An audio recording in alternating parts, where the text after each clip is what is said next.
Global star Prabhas ప్రస్తుతం shooting షెడ్యూల్స్తో full బిజీగా ఉన్నారు. ఇటీవల విడుదలైన రాజసాబ్ సినిమా ప్రేక్షకులను నిరుత్సాహానికి గురిచేస్తుంది. మరోవైపు ఈ సినిమాలో ఆయన లుక్, బాడీ లాంగ్వేజ్పై negative comments, face swap trolls వరదలా వచ్చాయి.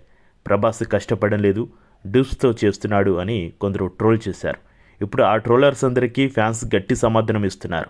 ప్రస్తుతం ప్రభాస్ హను రాఘవపూడి దర్శకత్వంలో ఫౌజీ సినిమా చేస్తున్నారు. ఈ సినిమాలో గుర్రపు స్వారీ సీక్వెన్స్ చిత్రీకరిస్తుండగా గుర్రం నుంచి అదుపు తప్పి ప్రభాస్ కింద పడ్డారు. చేతులకు స్వల్ప గాయాలయ్యాయి. ఈ వార్త తెలియగానే ఫ్యాన్స్ ఆందోళన చెందారు. కానీ ఇది చిన్న గాయమేనని, ప్రభాస్ త్వరలోనే కోలుకొని షూటింగ్ కొనసాగిస్తారని చిత్ర యూనిట్ తెలిపింది. దీంతో అభిమానులు ఊపిరి పీల్చుకున్నారు. ఈ సంఘటనను చూపిస్తూ ఫ్యాన్స్ ట్రోలర్స్పై విరుచుకుపడుతున్నారు.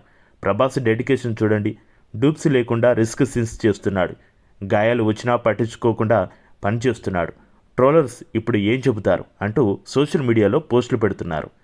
ప్రభాస్ 1-2 రోజులు విశ్రాంతి తీసుకుని తిరిగి షూటింగ్లో చేరనున్నారు. ఫౌజీతో పాటు స్పిరిట్ వంటి ప్రాజెక్టులను త్వరగా పూర్తి చేసి కొంతకాలం ఆరోగ్యంపై దృష్టి పెట్టాలని ప్లాన్ చేస్తున్నారని సమాచారం.